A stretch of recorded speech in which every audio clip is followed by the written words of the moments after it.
Hi, I hope you're having a great day. Welcome back to NikkoVenture.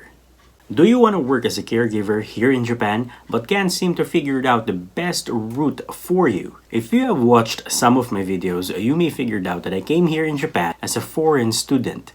I studied Japanese language for a year in this country and another 2 years in a Japanese caregiving college. However, most of the people I know who are also working as care workers here in Japan came in this country under the EPA program. In this video, we will not only define what is EPA and what it means to have a student visa here in Japan, but we will also try to list out the cons and pros of these two routes. Along the way, we will also figure out what's the best route for you to work here as a care worker and possibly live here with your family for the foreseeable future.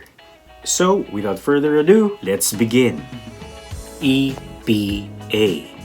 In the Philippines, this program is commonly known as JPEPA or Japan-Philippines Economic Partnership Agreement. But here in Japan, it is simply called EPA. The EPA program is an agreement between the governments of Japan and another country, in this case, our beloved Philippines. Its purpose is to eliminate all barriers to the movement of goods, investments, and services. In other words, the EPA program makes hiring trainees or care workers from the Philippines to Japan much easier than ever before. It is important to note, however, that EPA program is not exclusive between the Philippines and Japan. Japan also has EPA programs with the European Union, Indonesia, Vietnam, India, Australia, and many more. EPA Caregiver. If you decide to come and work as a care worker here in Japan under the EPA program, all you have to do is to apply at an agency of your country's government that deals with overseas employment programs. In the Philippines, it is the POEA or the Philippine Overseas Employment Administration. All you have to do is to comply with all the requirements needed for the program. Then, after that, if you get selected, you will be matched for an interview with several Japanese employers. Once you get selected, you will be starting your Japanese language training for 1 year. Half of that will be held within your home country and the other half would be held here in Japan. After your language training, you will be deployed to your respective caregiving facilities for the duration of your EPA contract, which, if I'm not mistaken, is at least 3 years. After 3 years, you will be given, I think, 2 chances to take and pass the National Caregiver Certification exam. If you fail it, then you will have to go back home. However, if you passed it, you will receive a caregiver visa. That visa will allow you to bring your family here in Japan to live with you. You can also work indefinitely in this country with that visa and quite possibly become one of them.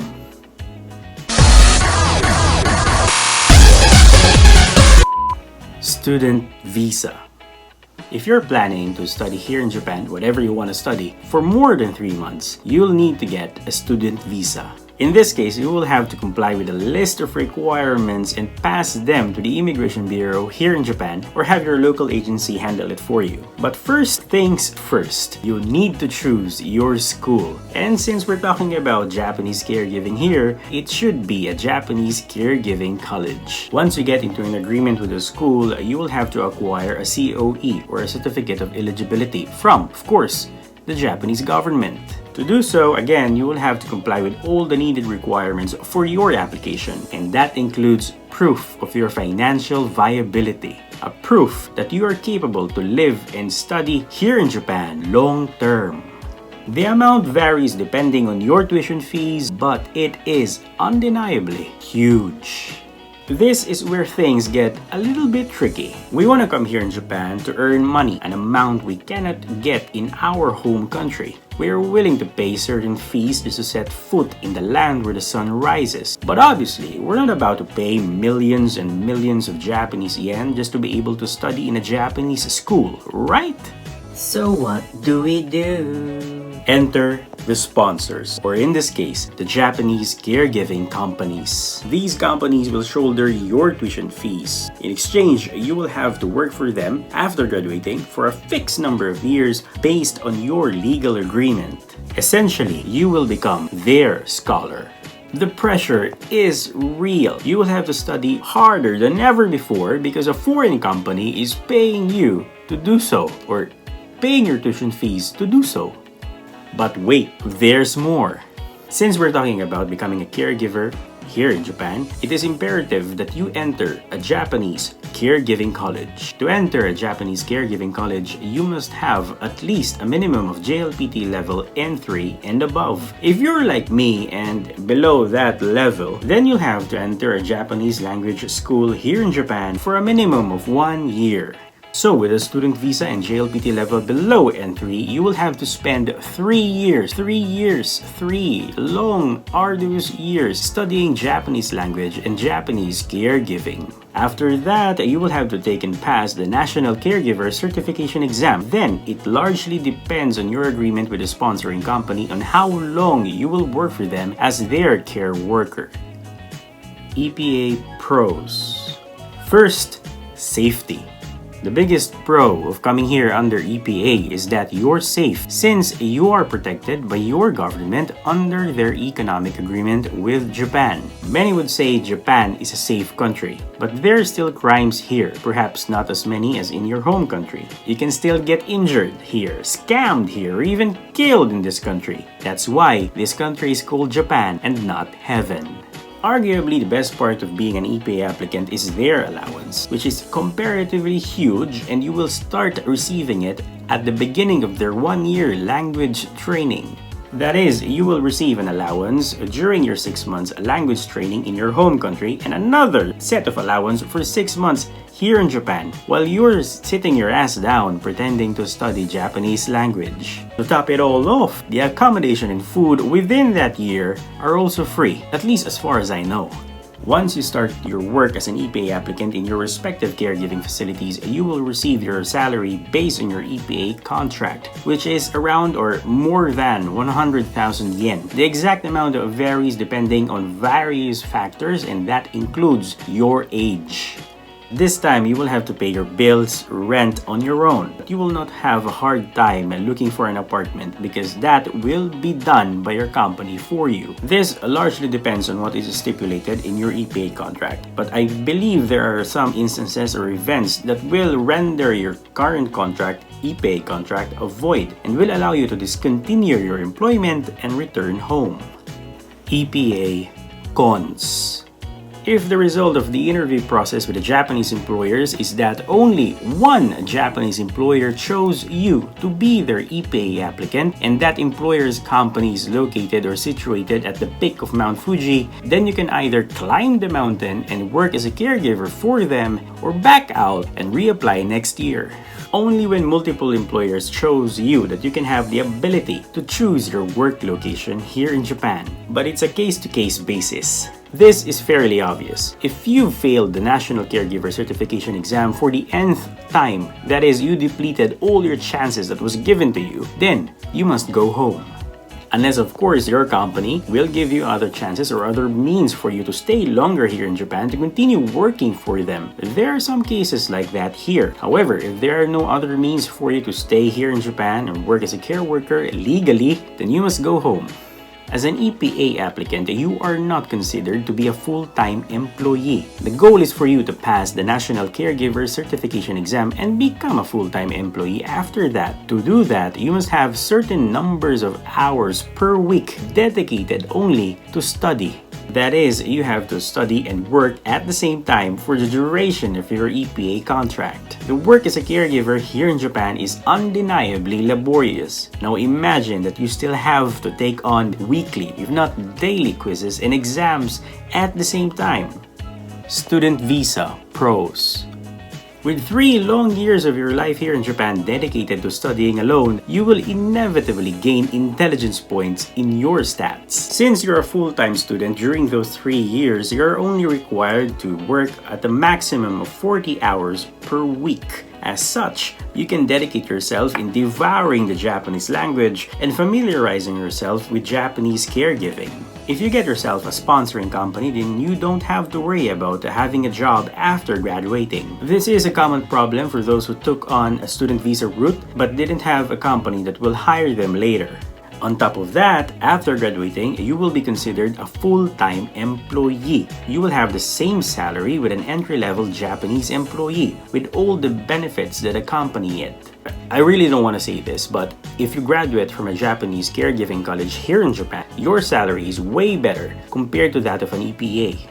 That's because after graduating, even if you don't pass the National Caregiving Certification exam, you are considered to be a full-time employee of Japan. You may be a foreigner, but your employment status is somewhat similar to those Japanese with the same experience level as you.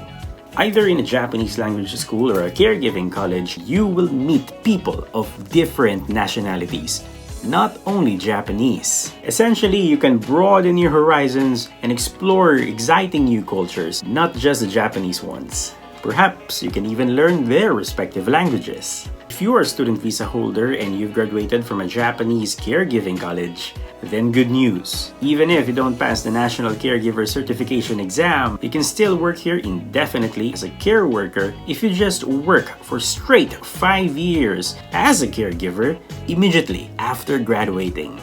Student visa cons. If you're an EPA applicant, you can support your family back home to some degree.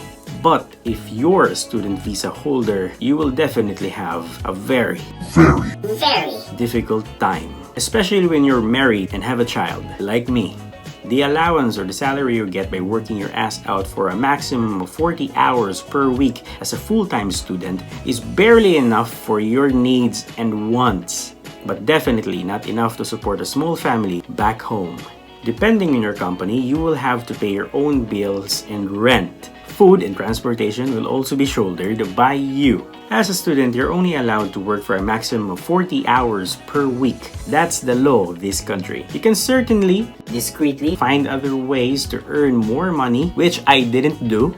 Furthermore, it is difficult for you to find caregiving night shift jobs. Since the hour of work is limited, the allowance or the salary you will be receiving is also limited. If you have a sponsoring company, you are bound to them until you finish your contract with them. If you decide to prematurely end your status as a student here in Japan and just go home, there will be repercussions, financial ones. Don't get me wrong, you can still go home to your home country during the duration of your contract with your sponsoring company as a student. But you must always come back here in Japan and continue studying or working for them, unless of course you're ready to face those repercussions. As a student, the stress of having a very small allowance and a ton of things that you have to study will definitely take a toll on you. There are a lot of times that you will be just stressed out, trying to balance your expenses, savings, trying to study and pass the exams, as well as trying to support your family back home if you have one. Doing YouTube and helping other people in my own small, simple ways is just my way of actually alleviating that stress, which is the best.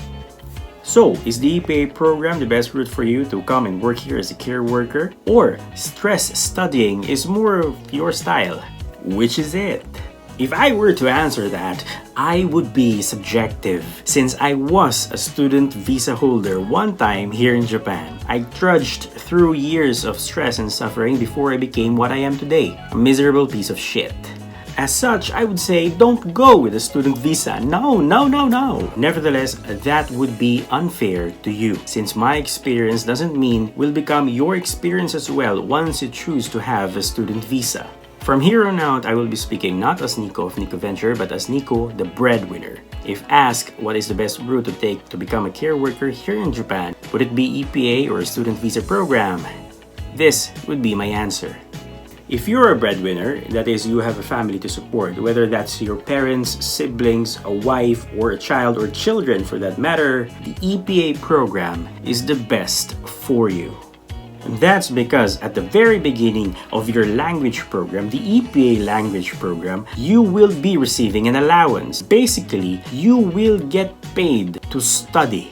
It may be insufficient to some people, but it is undeniably huge compared to the allowance of a student visa holder. Furthermore, that allowance will increase to a real salary once you are deployed to your caregiving facility. If you're a breadwinner and a student visa holder, you will have near zero support to give to your family back home at the beginning. However, If you and your family are willing to sacrifice years of poor financial support for your future, then I would suggest to have the student visa route. That's because after graduating from a Japanese caregiving college, regardless of the result of the National Caregiver Certification exam, you will become a full-time employee. You will receive a work visa, not an EPA applicant visa. Needless to say, there's a huge difference between the salary of a person holding a work visa and a person with an EPA applicant visa. Furthermore, once your EPA contract expires and you didn't pass the National Caregiver Certification exam and you don't have any other means to continue working in this country, you must go home. On the other hand, even if you didn't pass the National Caregiver Certification exam but you graduated from a Japanese caregiving college, you can continue to work here in Japan as a care worker for the foreseeable future. Perhaps you can even apply for a PR. So yeah, those are my thoughts about the EPA program and student visa in Japan as a care worker. If you found some error or you disagree about something I said in this video, please kindly let me know in the comments down below. I would really love to hear from you more. Of course, don't forget to leave a like, comment, and share this video with an interested friend. And yeah, if you haven't subscribed yet, please subscribe. It would really mean a lot to me. Thank you so much for your time watching this video. See you in the next one. Bye-bye.